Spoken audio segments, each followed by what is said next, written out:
Sebenarnya perjalanan karir saya mulai dari level paling bawah. Saya pernah ikutin dari salesman, pernah jadi penagih. Kemudian saya mengikuti perjalanan karir saya dalam semua level di sales, marketing, ya. Pernah jadi product manager, kemudian kepala cabang, sampai regional manager, dan bukan hanya di sales marketing, tapi juga terjun di manufacturing, mulai juga dari PPIC, di production, sampai ikut shift malam juga. Jadi sehingga posisi pada hari ini tentunya mengikuti satu perjalanan karir dari bawah sampai di atas, ya. Dan saya rasa makna dari perjalanan ini sangat penting karena saya merasa bisa mengikuti dan mengetahui semua posisi apa sih yang menjadi masalah yang ada. Dan kita tahu benar kalau kita ingin mengimplementasikan satu strategi, kita tahu bahwa strategi ini bisa diimplementasikan sampai di bawah apa enggak, karena kita pernah ngalamin ada di bawah. Dan ini menjadi sangat penting, bukan sekedar membuat satu kebijakan, tapi kebijakan ini benar-benar bisa diimplementasi. Dan itu yang saya merasa bersyukur dalam perjalanan ini saya pernah terjun dari bawah. Dan itu kesempatan itu mulai dari bawah hingga adanya hari ini, gitu.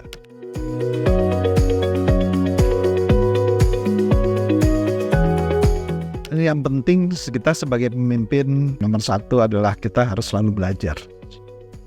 Kita harus selalu belajar dan selalu mencari ide-ide baru. Dan di dalam perjalanan yang ada, kita harus membangun trust. Kepercayaan itu menjadi sangat-sangat penting, terutama di dalam pekerjaan kita membina relation dengan berbagai pihak. Dan dalam berbagai pihak itu kita harus membina kepercayaan. Begitupun juga dengan bawahan. Dan di dalam kita sebagai leader tentunya kita harus menjadi contoh bagi banyak orang. Dan contoh itu menjadi penting dan bagaimana membangun respect dari tim pada kita. Membangun respect itu tentunya tidak bisa dibangun dalam waktu semalam. Maka itu kita memerlukan di dalam semua tindakan kita sehari-hari, di dalam pekerjaan, bagaimana kita membangun respect. Dan respect itu dibangun, kepercayaan itu dibangun, dan kemudian bagaimana kita bisa mensupport sebagai leader, menjadi support kepada tim untuk mereka juga mampu menjadi leader seperti kita. Dan itu yang perlu dibangun, bagaimana tim-tim kita itu boleh menjadi seperti diri kita. Jadi kalau kita menginginkan tim itu menjadi diri kita, kita tentunya perlu membangun seperti itu. Dan buat saya sebagai leader, saya menempatkan diri adalah juga sebagai seorang guru, ya. Kalau guru itu muridnya makin mampu, kita bangga. Dan saya punya prinsip seperti itu. Jadi semakin tim saya makin maju, bukan hanya bersama saya, tapi dimanapun mereka maju, itu adalah suatu kebanggaan. Dimana mereka telah menjadi tim, winning team saya, dan kita membangun winning team. Dan winning team itu yang penting, saya selalu membangun dimanapun posisi saya membangun winning team untuk kita bisa bekerja dengan lebih baik. Sebagai leader, kita nggak bisa bekerja juga sendiri. Kita bekerja dengan tim, maka itu membangun tim itu menjadi sangat-sangat penting. Bagaimana kita bisa menggerakkan dan memberi contoh bagi banyak orang. Dan sebagai leader, yang terpenting juga kita harus punya mimpi.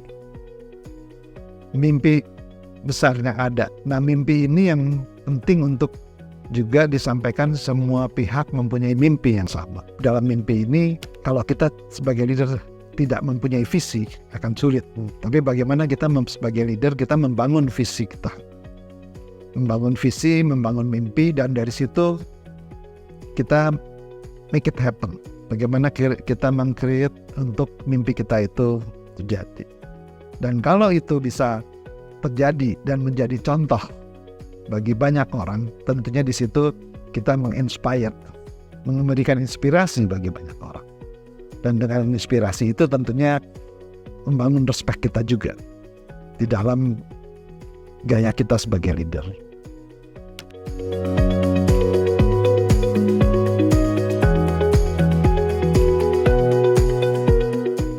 di dalam membangun inovasi itu adalah penting sekali kita untuk strive to be the best, mencari kreativitas baru. Itu menjadi penting untuk kita bangun, dan untuk menjadikan itu menjadi budaya dalam inovasi, tentunya nomor satu kita harus selalu berpikir out of the box. Belajar melatih orang sesuatu yang berbeda, dan untuk melatih itu juga bagaimana kita berani ambil resiko dan menjadikan semua tim juga jangan takut untuk salah. Kita dalam perjalanan pasti pernah mengalami satu kesalahan atau kegagalan, tapi anggaplah itu menjadi bagian daripada membuat kita makin pintar. Kita belajar seperti itu. Seorang anak nggak baru tahu berjalan dengan baik kalau pernah jatuh. Kalau nggak pernah jatuh, ya gimana dia tahu pernah berjalan dengan baik. Nah, hal-hal itu yang penting untuk kita sampaikan kepada tim maupun membangun culture untuk try something new, mencoba sesuatu hal baru. Tapi kalau memang itu tidak berhasil, ya kita juga mensupport itu. Anggaplah itu menjadi bagian dari kita sekolah untuk kita terus belajar melakukan hal-hal baru. Nah, jadi jangan takut gagal. Itu menjadi prinsip saya untuk selalu kita mencari hal-hal baru. Pilihan hanya dua kok, you sukses atau kita dimarahin atau menjadi kita mengalami kegagalan. Kalau saya pilih ya kita probability cuman itu yang lebih baik kita ambil putusan try to something new ya, untuk mencoba sesuatu yang baru.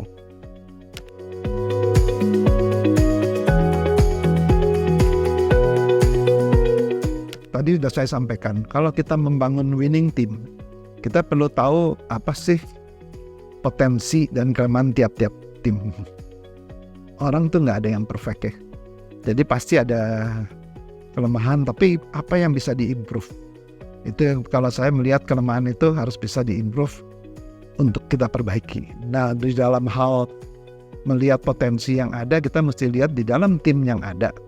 Masing-masing punya kelebihan apa, dan masing-masing punya kelemahan apa yang bisa satukan untuk kita bisa menggali potensi dari masing-masing untuk kita satukan menjadi satu winning team bersama.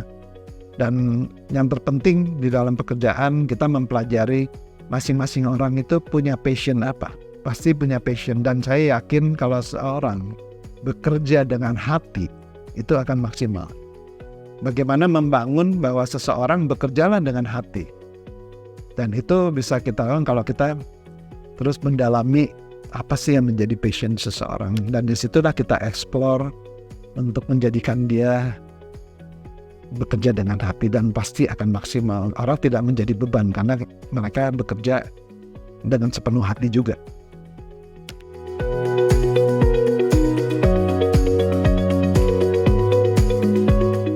Tantangan terberat di dalam pekerjaan adalah kalau tim kita tidak mau open mind, tidak mau hadir. Bagaimana menjadi tantangan buat kita men-challenge mereka untuk open mind. Itu juga dimulai dari diri kita sendiri dulu. Nomor satu, diri kita tentunya harus lebih open mind. Maka itu saya selalu tidak boleh berhenti belajar. Ibaratnya kalau naik sepeda, sekalinya kita berhenti ya kita jatuh. Nah, jadi kita harus selalu mempelajari hal-hal baru, mempunyai wawasan yang lebih luas, think global, itu menjadi penting. Nah, dari sini kita bisa mengatasi tantangan-tantangan karena kita mengetahui apa yang menjadi challenge yang ada. Dan saya percaya di dalam menghadapi tantangan tuh punya semangat selalu aku bisa. Semangat untuk growth mindset, untuk selalu bisa. Yang penting kita mencari caranya. Apapun bisa dilakukan, tapi bagaimana caranya yang kita pikirkan. Nah, itu yang selalu menjadi tantangan ya buat kita, bagaimana kita melihat tantangan itu sebagai potensi sebenarnya. Dan buat saya, kalau ada satu potensi, ada satu tantangan, itu menjadi satu yang menarik, bukan berarti yang sudah sustain untuk ini ya gitu.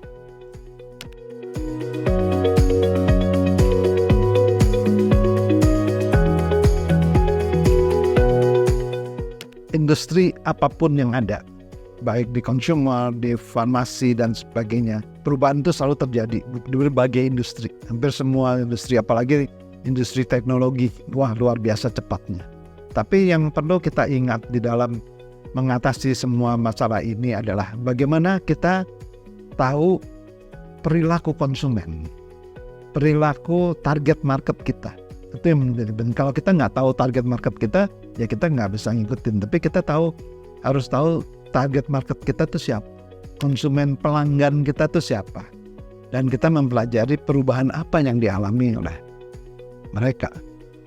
Contoh sekarang banyak Gen Z, oh ya kita mesti tahu perubahan Gen Z itu apa, perubahan apa yang terjadi, apa yang mereka hadapi, apa yang mereka membuat mereka tuh enjoy dengan apa yang ada. Sehingga dari situ apapun yang kita lakukan dalam bisnis kita bisa masuk sesuai dengan ekspektasi yang mereka harapkan. Karena pada dasarnya di dalam hal ini kita memproduksi apapun atau memberikan jasa apapun adalah untuk kepuasan pelanggan. Jadi kita perlu tahu kebutuhan mereka apa, dan kebutuhan itu berubah. Generasi 10 tahun yang lalu sekarang bisa berubah, dan itu yang kita perlu terus-menerus mengetahui. Dan untuk mengetahui itu, selalulah dekat dengan pasar, selalulah terjun di pasar. Maka itu terjun di pasar, tahu dekat dengan konsumen itu menjadi sangat penting. Kita nggak bisa sekedar hanya di belakang meja, hanya menganalisa ya. Jadi seringkali saya melihat di sini orang jago menganalisa, tapi kenyataannya di pasar mungkin bisa berbeda. Dan itu yang kali apa yang ada secara analisa seperti itu, tapi ternyata real di pasar tuh bisa berbeda.